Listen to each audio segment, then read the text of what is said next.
राधे राधे हरिवंश गुरु जी। राधे राधे महाराज जी, आपके चरणों में कोटि कोटि नमन।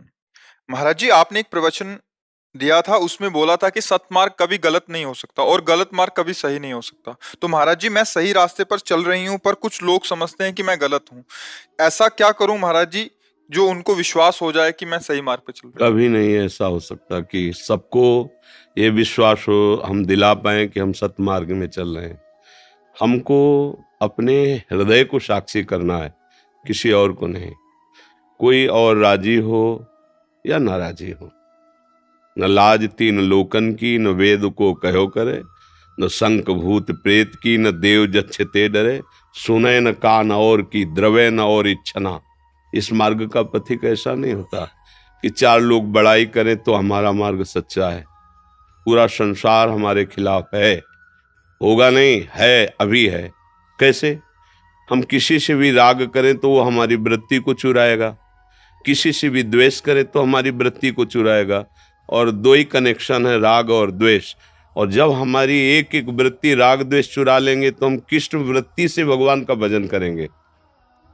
मुरारी पादार्पित चित्त वृत्ति हम कैसे कर पाएंगे? तो हमारे ऊपर तो बड़ी कृपा है कि हमारा सारा संसार खिलाफत करे, न किसी से राग है, न किसी से द्वेष है, ना काहू सो बोलिबो, ना कोई व्यवहार, अपनी कुंवरी किशोरी को जियत निहार निहार। ये मार्ग ये नहीं कि परिवार वाले, गांव वाले, नगर वाले, देश वाले हमारा सपोर्ट करें और वाह तुम परमार्थ पे चल बैठ जाओ घर में, परमार्थ में मत चलना। ऐसे परमार्थ में नहीं चला जाता।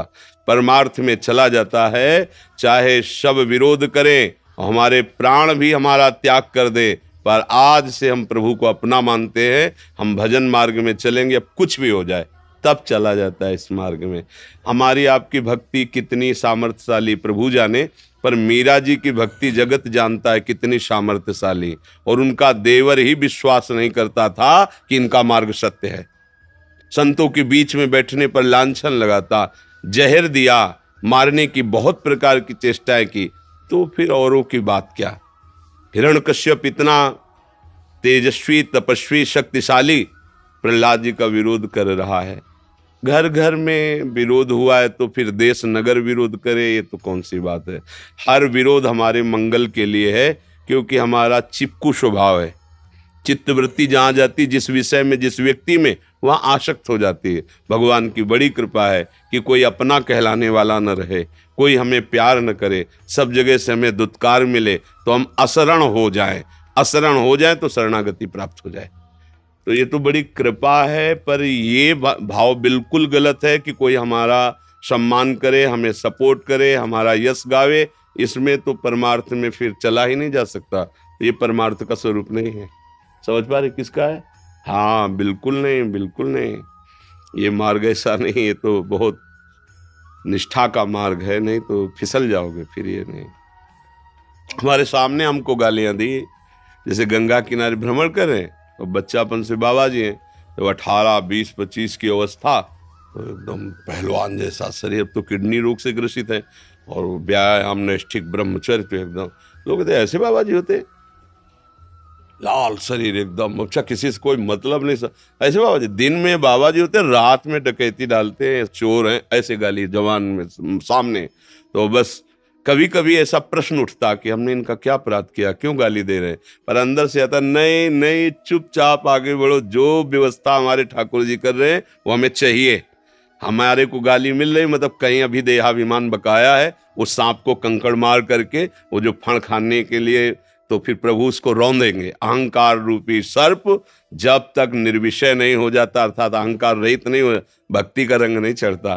तो कभी कभी भगवान अपने बड़े बड़े भक्तों को भी पिटवा के देखते हैं।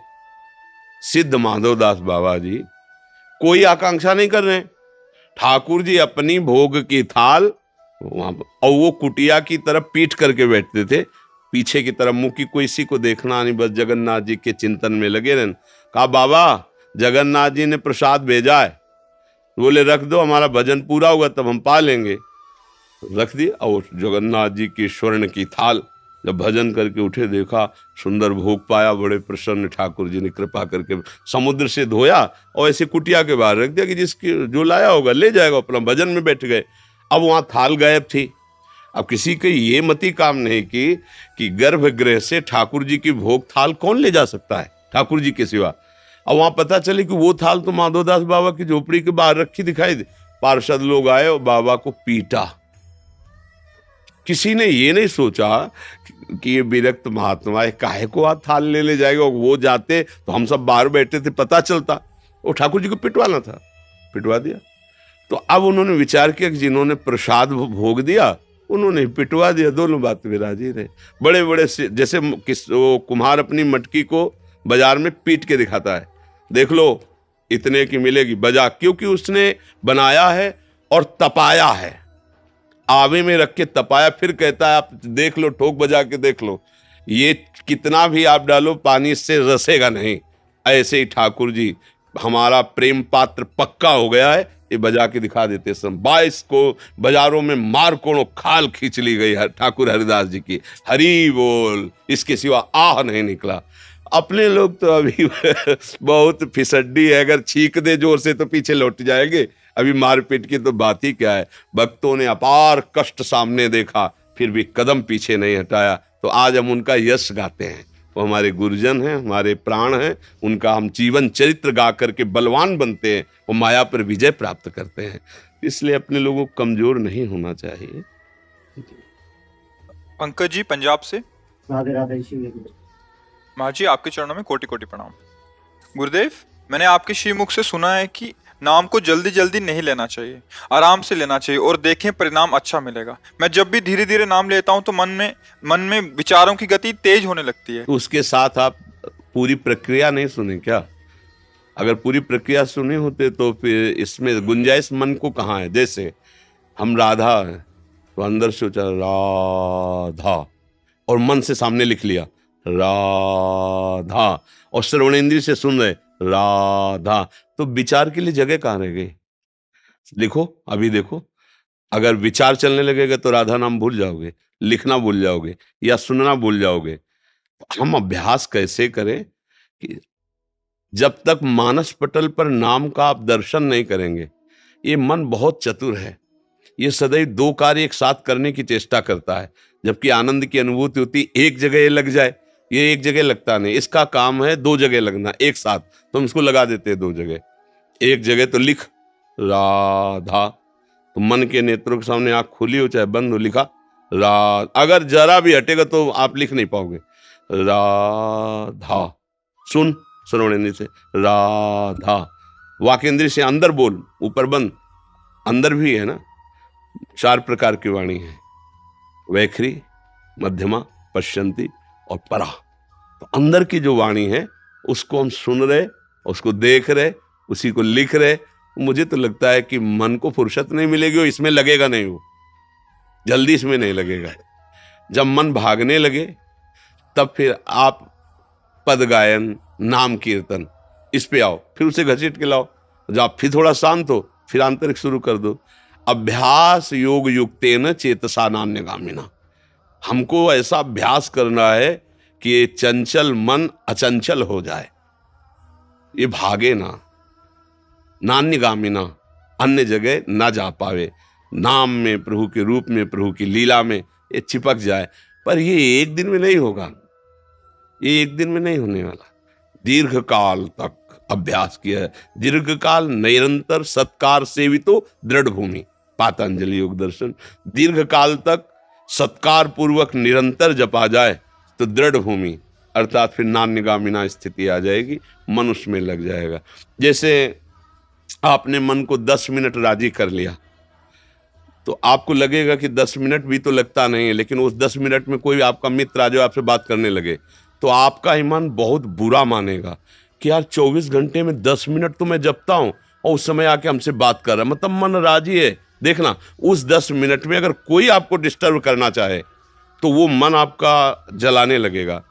अब वही मन जब आप 10 मिनट एकाग्र होने लगोगे तो संसार की तरफ भागेगा।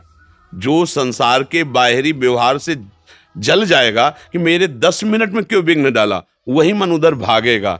अब उस भागने को रोक लो तो मन ही बंधन का कारण, मन ही मोक्ष का कारण। अगर मन प्रभु के चिंतन में लग गया तो बाजी जीत गए। तो अभ्यास में कहीं ना कहीं मन मेरा साथ दे रहा है, इससे परिचय मिला कि मेरा मन पर पूरा साथ नहीं दे। अगर इतना साथ दे रहा है ना तो पूरा साथ देने लगे, क्योंकि कुछ ना कुछ तो राजी हो गया है ना। अगर कुछ राजी हो गया है तो फिर पूरा राजी कर लेंगे हम, अभ्यास बढ़ाते चले जाएं। हिमांशु जी जयपुर से। राधा राधा गुरु। गुरुदेव आपके चरणों में कोटि कोटि प्रणाम। गुरुदेव प्रारब्ध के कारण इस शरीर में असाध्य रोग कैंसर जैसा भयानक आ गया है। पहले प्राण छूटने का काफी भय रहता था, बट जब से भगवान का नाम जप करना शुरू किया है प्राण छूटने का भय तो समाप्त हो गया, किंतु गुरुदेव मन में व्याकुलता बनी रहती है कि बिना गुरु के वर्ण किए प्राण छूट गए तो क्या गति होगी। महाराज जी आप कृपा करें कि मन में जल्द से दीक्षा लेने की भावना और पुष्ट हो। बढ़िया विचार है, पर जो नाम जप कर रहे हो किसी न किसी संत के मुख से तो सुनाइए। बस आप ऐसा तो नहीं कि गुरु से विमुख हैं, अंदर विश्वास करो। जैसे राम कृष्ण हरि कोई भी, राधा नाम कृष्ण नाम राम नाम। तो जैसे हम राम राम जप रहे, तो जितने भी राम जापक संत हुए हैं राम नाम के, वो सब हमारे गुरु हुए ना। जितने भी कृष्ण नाम, जितने भी राधा नाम जापक, तो हम गुरु से विमुख हैं ऐसी बात नहीं है। हाँ, प्रगट में जो गुरु के संस्कार लीला है उसका भाव पुष्ट करो। कहीं भी जहाँ श्रद्धा हो, जो नाम प्रिय लगे, उन्हीं नाम जापक गुरुदेव के चरणों का आश्रय लो, उनसे नाम मंत्र लेकर भजन करो। और कैंसर है तो तुम्हें दिखाई दे रहा है, पर समझो, और काल रूपी कैंसर तो सबके दिमाग में है, सबका दिमाग उसी के अधीन चल रहा है। हो सकता है तुम बने रहो, स्वस्थ चले जाएं, कोई भरोसा थोड़ी है। हमें डॉक्टर ने जब पहली बार चेक किया सब, तो उन्होंने देख के कहा कि बाबा तुम्हारी दोनों किडनी खराब हैं। और ऐसी हालत हमारी थी बच्चा कि 1 रुपया पास नहीं, एक व्यक्ति पानी देने वाला नहीं, अगर हम मांगने जाएं तो रोटी मिले नहीं तो नहीं। एक छोटी सी कुटिया दी गई थी जिसमें छत भी टूटी हुई थी, मतलब बड़ा ही कष्टमय जीवन पीछे का सब। तो हम तो कहीं जा ही नहीं सकते थे, न पैसा था न हमें समझ थी।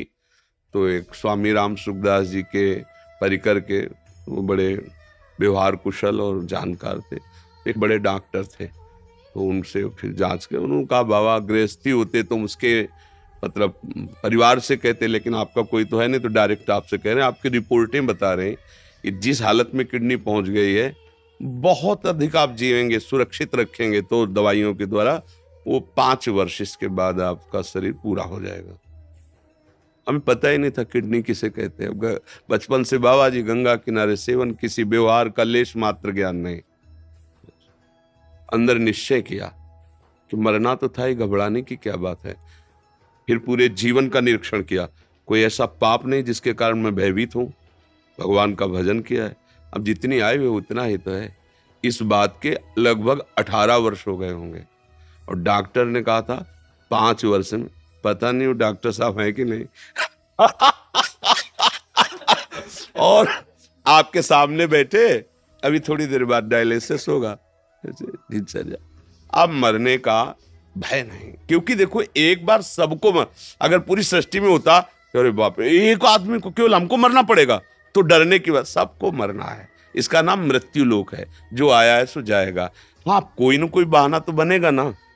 बोले उनका एक्सीडेंट हो गया, उनका हृदय फेल हो गया, उनको कैंसर हो गया, उनको किडनी हो गई, वो तो बैठे बैठे चले गए, वो तो बोलते बोलते चले गए। जितना समय है उतना ही है, प्रसन्न रहो। जो कष्ट आवे वो हमारे कर्म का भोग है।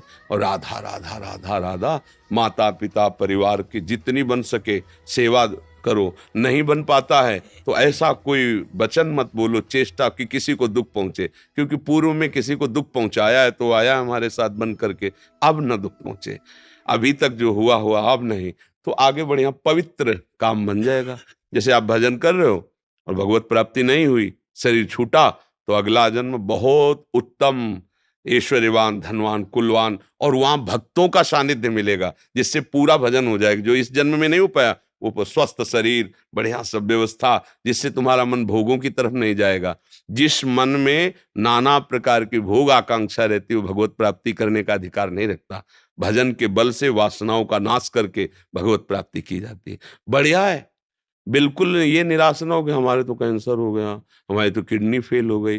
नहीं, हमको बहुत कृपा हुई जो ऐसा हुआ, जिससे मेरा मन हर समय भयभीत रहकर प्रभु में लगा रहेगा कि अब तो यार कैंसर मरना है, पाप क्यों करें? जब जाना ही तो पाप क्यों कर, बढ़िया बचत हो गई। जैसे एक कोई अपने पास गार्ड रखे कि हर समय हमको याद दिलाते रहना कि हम कौन है, कहाँ जाना है, तो ये गार्ड है कैंसर। ये याद याद दिलाए, ए फंसो मत, यहाँ तुम्हें नहीं रहना, चलना है, कहाँ जाना है, भगवान के यहाँ जाना है, राधा राधा राधा राधा राधा, समझ रहे ना? हाँ, ऐसे।